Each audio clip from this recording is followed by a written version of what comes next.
Hi guys, nandito kami ngayon sa Kobe, rural Japan, yung rural area nila dito.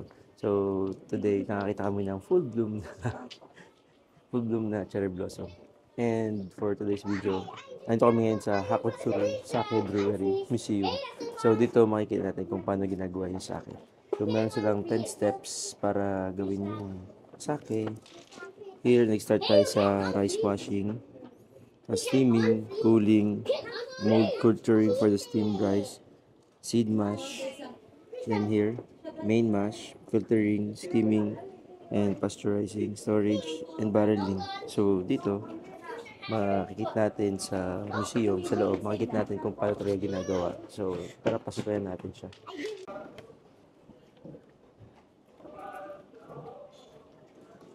Wala naman.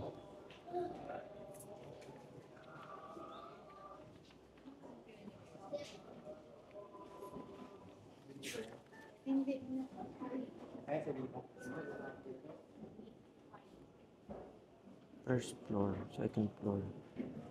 Delta or mag-Japanese. Yan. Gagi, akala ko tao. Yun yung rice. At tabi dyan, nag-picture sila.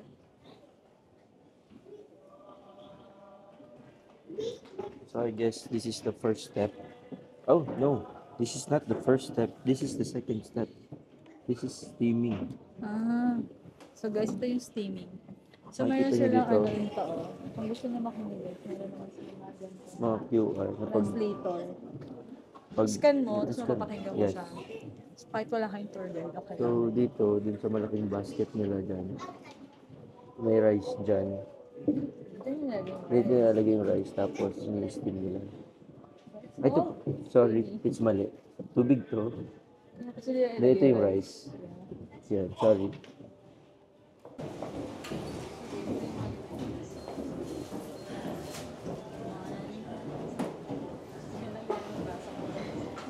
Pinaparinggan pa niya yung translator. This is just the introduction.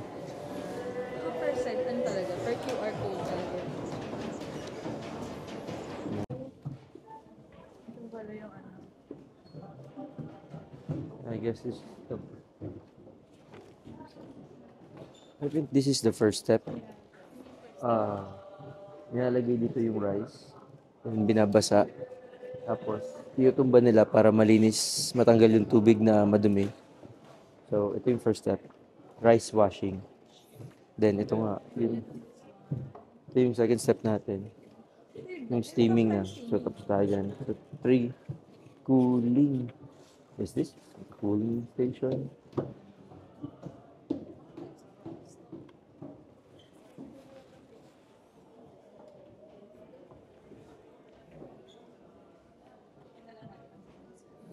Yeah.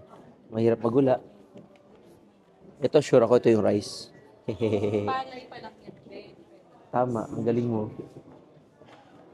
Ito lang yung mga ginagamit. Washing siguro. Pang ano to, sa atin to tabo.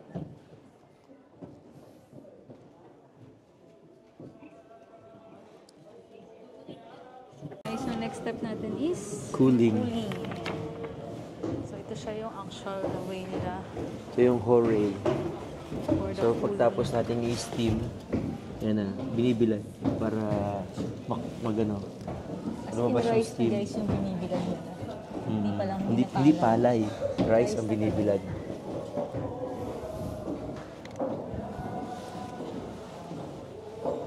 So guys, ito ay Ang makikita nyo dito is yung koji making room or muro.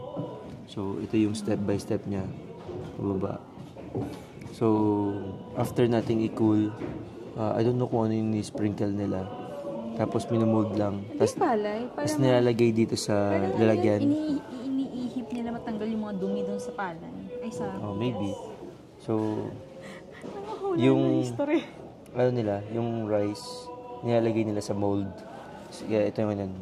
Koji making room. Ito yun. Ayan. So guys, ito yung actual. Ang Ito ganda yun. kasi ang galing ng museum nila na may actual way talaga sila.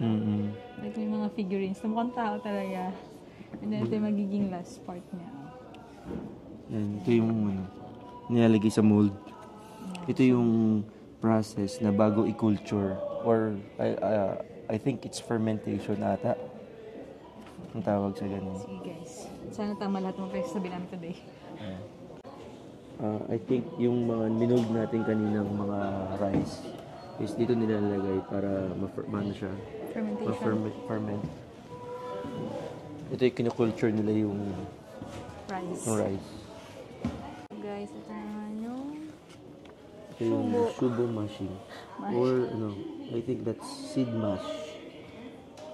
oh yeah, parehas na sa picture. Seed mash. Ayan siya, guys. So dito daw ay yung koji, yung cultured rice, saka yung steamed rice ay pinaghahalo dito. Dun, yung turo mo dun. Ayun, Doon, yung malaki. sa malaking Yun.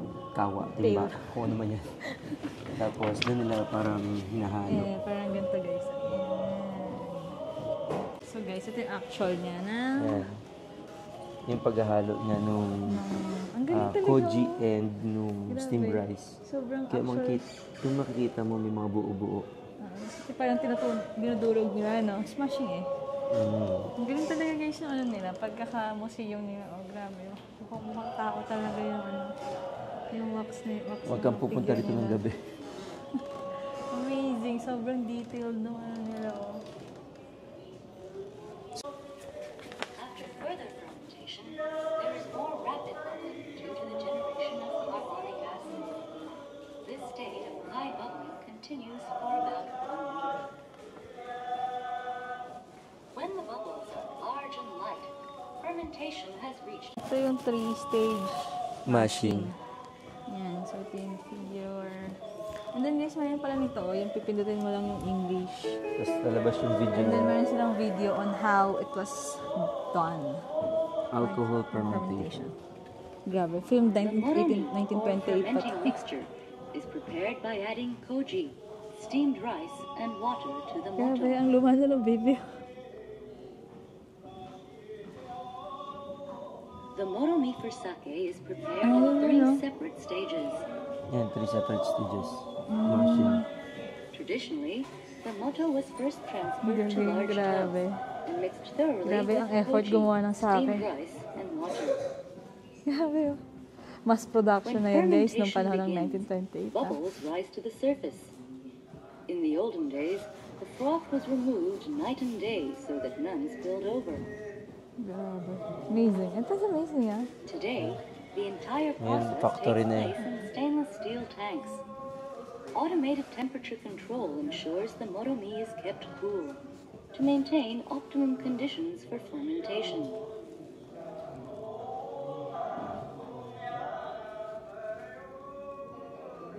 The 3-stage fermentation process has changed little since the olden days. Each stage is characterized by bubbles, having a distinctive appearance. Bubbles ang ginagamit sa base before. Tinatanggal nila yung bubbles. These are the bubbles in the first stage. The foam steadily rises, becoming viscous, and its surface Ang has a sobrang rock-like foamy pa appearance. niya. Yun yung unang pag pinakuluan ata. As in, lahat ng pag nagsasaing ka, di ba, yung unang kulunan. Yung una talaga niya malaki yung bubbles After pa. further fermentation, there is more rapid bubbling due to the generation of carbonic acid. This state of high bubbling continues for about 1 week.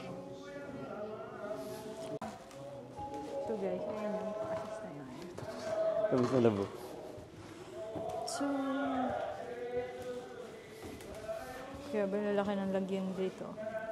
Kasi Siguro malaki nung- pa sa akin to eh. Noong unang panahon, ganito talaga kalaki para hindi sayang Mas yung production effort. na eh. Oo. Yes. Kasi pag nag-produce ka ng gaganyang kaliit, hindi ang Kumbaga, daming beses mo ulitin yung process. High volume. Siyempre, para So, ito na yung next step natin. ma-minimize yung, ay, mayroon na ba Ito na yung ating next step.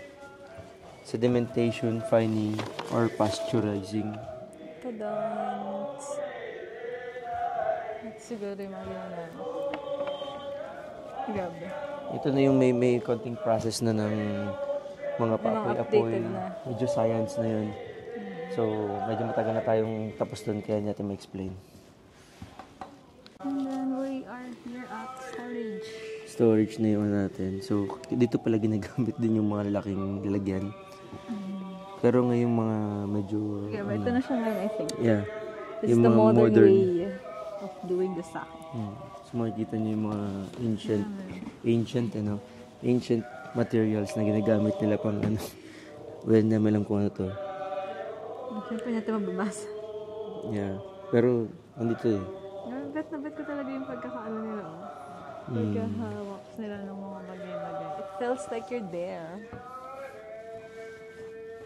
Guys, ito na yung casting. I think this is the almost done step. Like, Tingin ko yung casking niya is ano, yung nilalagyan niya ng label. sure? Parang hindi. Parang lang. Ito ba yun? Ito ba yung sa kanya? Yung kanina binidyo natin. Kumbaga nilalagyan nila yung ano, Packaging siguro nila. parang packaging. Yung casking. Kasi nandito sa, ano dito, sa binigyan ng brochure is barreling. So, dito nilalagay na siya sa barrel. mo, barreling na nga Kaya nga. So, nilalagay niya siya sa barrel. Casking lang yung nilagay nila dito sa isang side. That's the old term. So, nilalagay niya siya sa barrel para yun yung pwedeng inumin Imbak na. as sake. So, dito nilalagay. Ito yung mga sample ng lalagyan natin.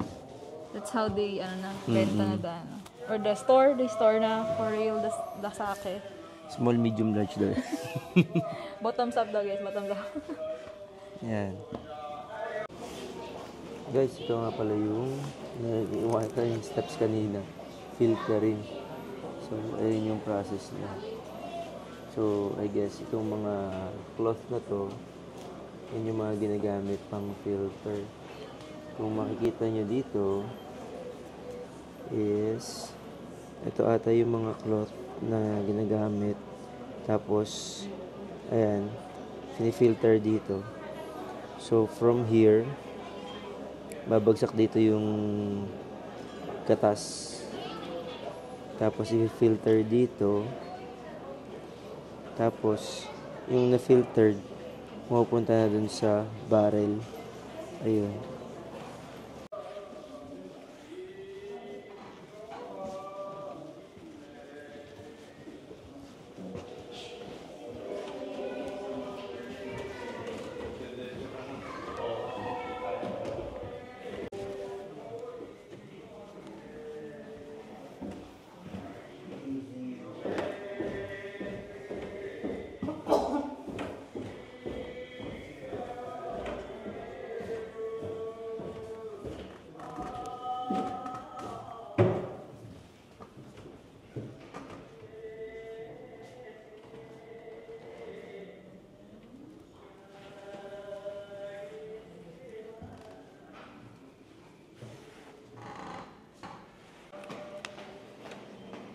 Ano ba yun?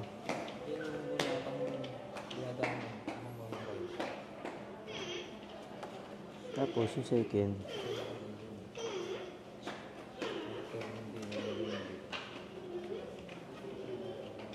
Tapos yung huli.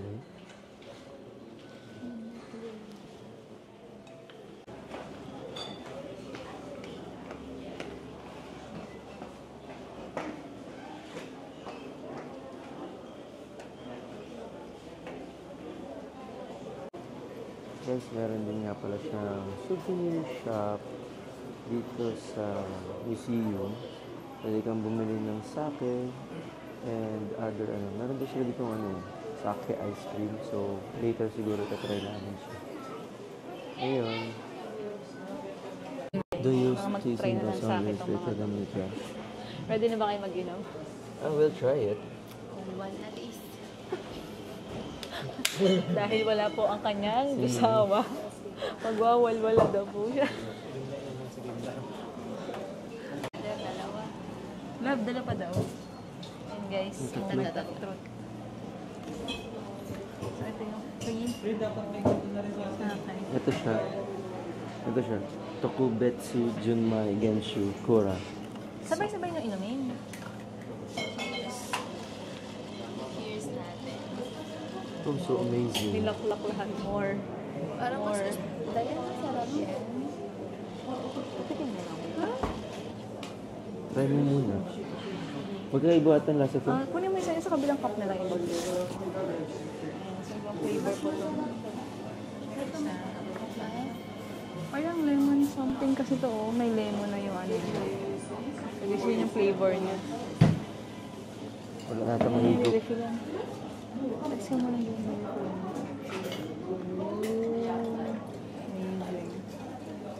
That's nice. Refill lang. So, yung isa ay ito yung flavor niya. And then ito ay mga lemon lang. May melon. I think this is the original sa akin. Lab, try ka na lang mamaya.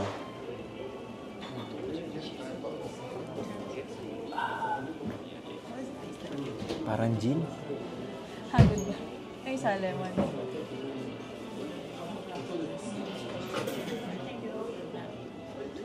Parang ano, gin with calamansi. Lemon nga. Lemon. Yan yung lasa niya. How was it? Kuha mo din ako, gamitin mo na lang. Yung lemon masarap. Ano ba?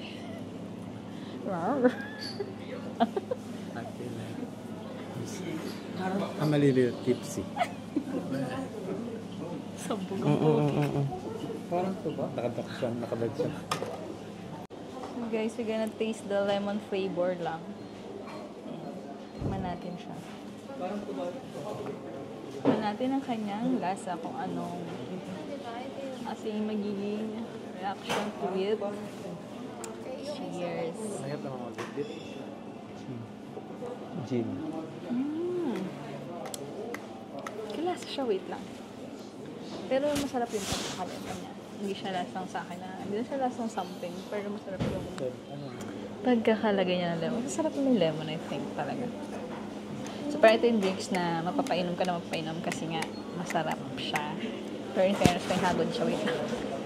May hagod nga siya, kahit kakaunti lang yung ininom natin sa kanya. So, good siya. I think it's a must. Try nyo. Kapag ganito kayo sa Japan, punta rin ganito kasi this is so good. Kaya so guys, dahil masarap yung sa kanina, bibili tayo ng lemon. Papatikim natin sa ating mga parentals. Sa ating mga tao sa bahay. By the way guys, may mga, ano pala siya, parang siyang soju. May mga flavor siya. Yan, sakura. And then ito din. Ayan, mga, maliliit na klase siguro. Ito, sparkling lemon. Sparkling. Parang mga water. Parang peg lang yun na ano. Mm-mm. Ito, gin talaga. Gin talaga peg na ito. Gin talaga. Gin. Kasi ito Gin rin. clear. Yan. Dami ng option guys dito pag pumunta kayo ng ano. Pero so far, ay mga siyang soju. Yung Yeah. bote niya. Pag pumunta kayo dito guys, I think it's a must buy din. Kaya, I'm gonna buy this. Siyempre, wala siyang choice kasi gusto kong bumili. Ayan guys, so bumili kami ng sake Soft ice cream. soft ice cream. Sana huwag magsakit ang aking tiyan dito. So, let's try it.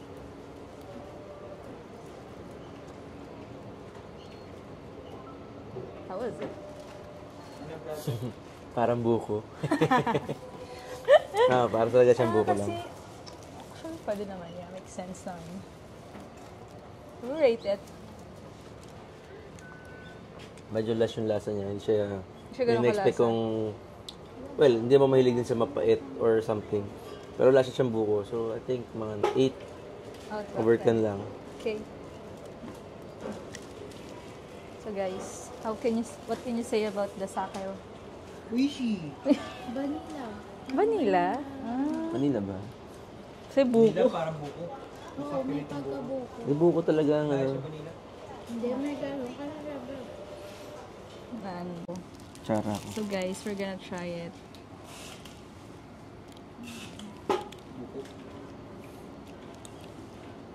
Buko. Diba hindi ka nakain ng buko? Kaya pangit yung itsura mo. Never mind guys. Hey guys, we're back in Dotonbori. We're gonna try this strawberry mania. Although hindi ako fan ng mga strawberry, pero we're gonna try this thing. Yan, so worth 400 yen. Ang dami niyang flavor, pero strawberry ang pinaka-main niya. Yan. Try din namin yung ganyan. Kahit di ako makain ng strawberry, si Habibi ang papakain natin. Let's see what will it taste like. Ulit. Okay, take them. Pag strawberry lover ka, you must try. Masarap siya. Medyo may konting pait siya na lasa, pero pang balance dun sa matamis na lasa. Rate it. For me, parang 9. Medyo, ano ko sa mapait eh. Okay, next. Comment. Ayaw ko na! Hello. Sobrang sarap mo naubos na. Sa sobrang sarap, simot lahat. Ikaw, boss. Nantok pa ako pero masarap. Saan ba kayo binili? Ito na, ikaw na. Pakita mo yung pinapakita mo sa amin kanina pa. Yoko na.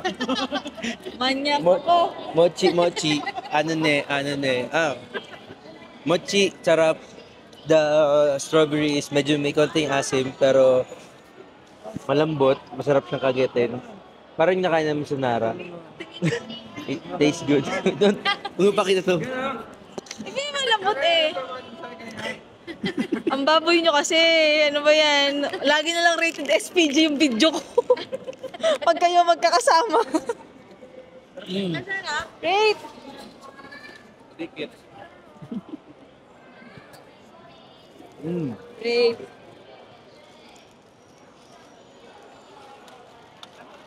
Eight lang.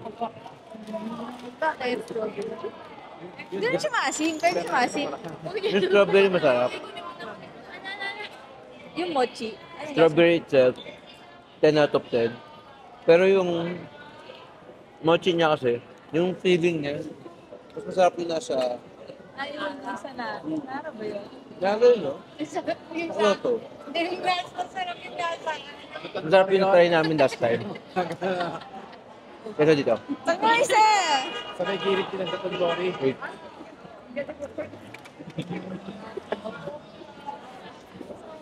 Ayan guys, so kung mahilig kayo sa strawberry, try nyo to sa may Dotonberry.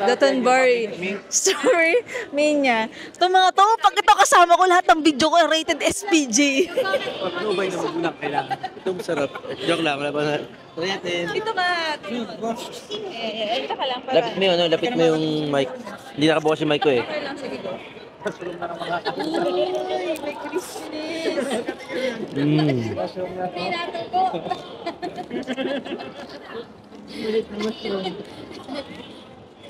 Sarap ba? Asim? Ay, maasim. Kasi di mo kasi asukal kasama dapat. Asim yung strawberry niya? Ba't si Dayan? Ay, malas ka. Si Dayan masarap. Malapit na mabulok mo sa'yo siguro. Baka. Nandun na pala si Lupi sa may kaiko. Ay, talaga. Medyo maasim lang na konti. Pero matamis yung glazing niya.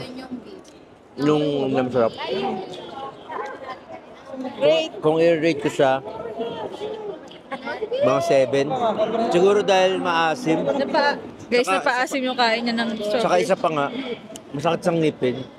Hindi ko talaga pa niyan. Kasi last time kumain ka din yan. Yung ngipin ko is hindi ganun ka tigas. Medyo Marupok po. marupok-rupok na yung konti yung ngipin ko. So, hindi ako pwede sa mga ganito katigas. Parang makagat ng candy. Ganun. So, not good. So, 7 lang. So guys, moment of truth. Try namin tong charcoal king crab na ito. Ayan. So, ang presyo niya ay 1,000 yen. Per stick. Per ilang pirasong stick yun. So, isang pouch lang na ganun. Yun. So, we're gonna try. Ang halaga na try namin. So, abangan. So, guys, so order na namin. One order, please. And one another. Tingnan nyo, guys. Sabihin namin kayo kung sulit yung 1,000 na. So guys, ito na yun. Ito na yung 1,000 yen namin. See, it's a grilled king crab. Tama no? King crab. King crab. Yung legs ng king crab. Yan. So, matry natin kung sulit ba yung 1,000 yen natin. 1,000. So guys, tikman na. Pero parang may malansa eh. So papasubo na lang tayo. Kasi hindi tayo marunong mag-chopsticks. Baka matapon pa yung 1,000 yen ko. Char. Ayan. So we're gonna try this king crab something. Kamayin ko na ba? Malapit na.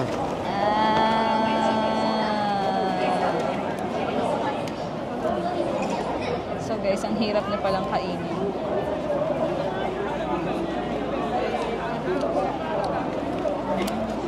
It's good.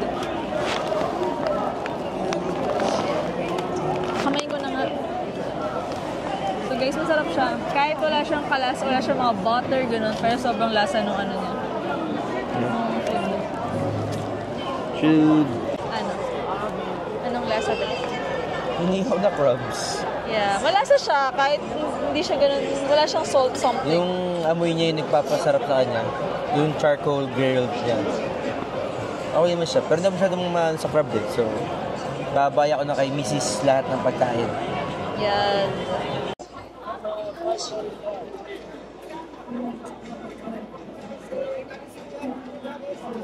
Ganun lang talaga niya. Malasa. Parang sulit naman yung bayad ko dito. Parang ang sarap pa niyang mukbangin. Kinamay ko na kasi ang hirap niyang i-chopsticks. Pero for me, sobrang lasa niya. Ang sarap.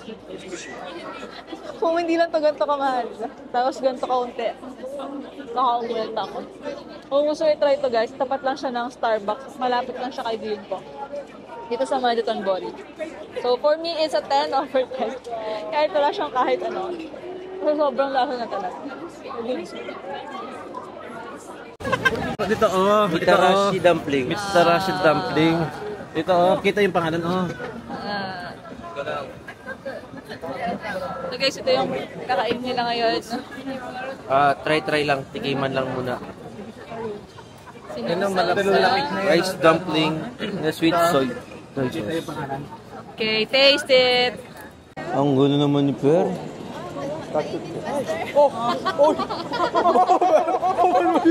Sanay na sanay. Per, ano masasabi mo sa lasa? Pero ba't ka nang pag-isip? Boy, SPG naman ito dyan. Para malagkit na kanin. Mochi na may soy sauce. Parang kakanin lang. Si Cha naman, si Cha. Nesis, may ano ka dito? Parang kakanin lang. Ha? Masarap siya. Kasi ito premium eh. Parang yung malagkit na kakanin na Hindi, rolyo. mas malaki yung ano dyan. Mas malaki yung gaya niya. Pero hindi siya mabigat sa tiyan. Ganun nga lang. Kakanin lang talaga siya. Medyo type. Kung re-rate ko siya, mga 5 lang. Hindi ganun ka ganun sarap yung sauce eh. Yun lang. Oo, sabihin mo yung small lang na ano. Okay, ikaw na mauna. Lagyan natin yung Oh, Boss Louie po. Ang unang titikim ng takoyaki. Pasabay naman ako ng frappe. Ito nga pala yung mga kasama ni Louie. Sana niya papakinggan ni Linda. Papila? Eh, nice one, Louie. sa tao. Sige, sige. Mmm, Dito pa rin sa may orange. sarap. Tama nga yung sinabi nila, masarap nga. Yun lang, sobrang init. Boss, kaya mo yan, boss. Sige lang. Titikman niyo ulit? Ano? Naiyak na po yung kasama namin. Sobrang init daw po. Kuya, kamusta po ako pagkain? Kuya, okay lang. Okay lang, kuya. Kuya, parang paiyak ka. Kuya, paiyak na kuya. Malayo din na nandun. Malayo din sa natin natikman. Okay. Di pa lamigin ko muna yan. Si Master. Walang walang ihip-ihip. Wow! Ay, easy, Bila ako easy. niya. Nasita ka kasi. Uy, Menses, try na rin ninyo. Nasita ng ano. Tag-iisa tayo. Ikaw, Dayan, tag-iisa tayo dito. Try mo na. Dali na, kuha ka na. Tag-iisa tayo. Uy, mali. Napatay. Mga Sulit na sulit. Kita mo, may ano pa oh. Kitang-kita mo yung ulo. oh. baby squid. Ngayon nakita ko na siya na. Baby squid. Oh, maling-mali pala tayo. Dapat pala natin sinilip. Sorry baby. That's octopus, yes. Squid tayo ng squid. Sorry naman. Takoyaki nga pala. Taco is octopus. Hindi tinipid siya, no? Ay, hindi nakita na Jory. Ay, mga yung gusto.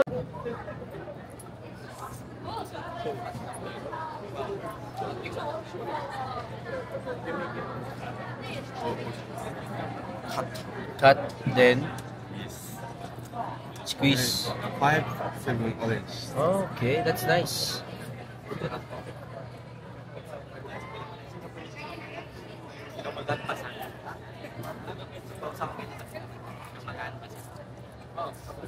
Kaya itong Wagyu beef dito sa ano, sa Dotonbori.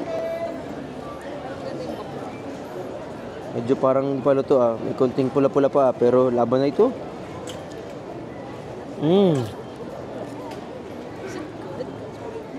Guys, ito ay iba dun sa Wagyu na tikman namin last time. It's called Wagyu worth 700 yen. Mas mura din siya, pero mas mahal siya dun sa sa Wagyu beef. Mas masarap yan kasi doon. It's chewable. So, hindi siya katulad nung normal na Wagyu na na-expect mo na... So, pag nakatikim kasi ako ng Wagyu sa dati, yung lalo na yung cubes, yeah, pagkagat mo, juicy. Ito juicy rin naman. Pero yun, it melts in your mouth. Ito hindi. Chewy siya. Medyo may kainin. Parang malasa. Kasi may ganun silang nilagay. If I'm gonna rate it, 8 lang. Ayun. So guys, we're gonna eat this Wagyu. Hindi ko mahila. Kaya mo yan, love. Hi, Kaya mo guys. yan. Sabi sa niya, chewy eh. Pero malasa siya. Nalasa ako sobrang lasa niya. Sa lasa, 10. Pero pag sa chewiness, yung overall, Mas masarap pa rin yung Wagyu medyo na nakain less. ko. Oo. Pero masarap siya. Super lasa niya. Yung nga lang, chewable. Oo. Doon pa rin ako sa unang-unang Wagyu. Yung katabi ng Charan. Ichiran ramen. Doon pa rin ako. So, trinay ko to kanina dun sa ano, yung vendo. Ano siya? Malaglag yung orange. Fresh siya, fresh guys, Then, fresh. kinakat. Then, i-squeeze. After 45 seconds, pure orange juice na siya. So, ito na tatayan. What was it? Yeah, orange juice. Ayan, orange juice. Na fresh. Sure ka na fresh. Kahit sa vendo mo lang siya binili. Bas Louie, ano yan? Uni and Wagyu. Kano yan? 2.5. 2.5 yen? Isang piraso? Kaya naghati kami. Oh, okay. Tingnan nga natin kung ano yung difference ng 2.5 yen na Wagyu beef. Siyempre pag medyo mahal, dapat maraming picture, di ba? Sulit. Kahapon, 1.5. Pero sabi special 5 grams. Kasama sa binayaran yung yung picture eh. Pero hanggang saan yung hatian natin? Sige, yun na, tinikman na po ni Boss Louie. Yung uni.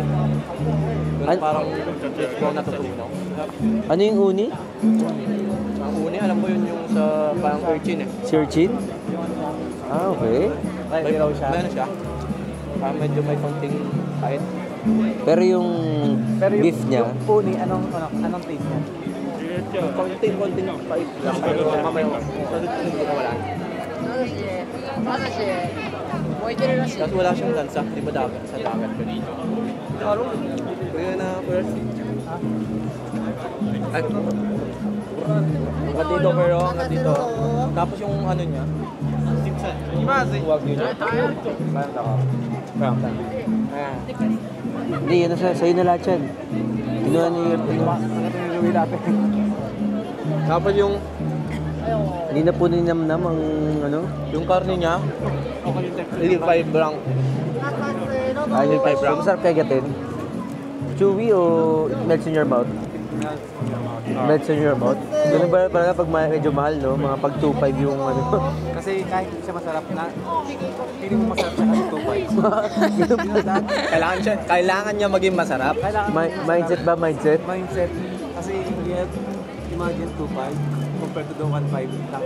Masarap to. Oo, tama. In reality, masarap yung 1.5 lang. Nga, pero ano, masarap yung kali niya. Aligi ba yun? Good comment, good comment. Aligi yun? Thank you, sir. Thank you, sir.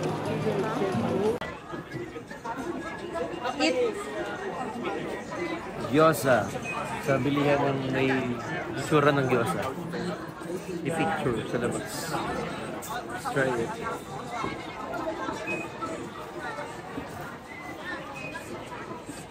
How was it? That was the good gyoza daw here. Was it good? Compared to the gyoza na nakain mo before? Not really. Parang parehas lang halos. Pero ang mura niya, 350 lang siya eh. Ayan. Gulayi. Medyo magulay siya. Gulayi. So I don't know kung magugustuhan mo siya. Okay.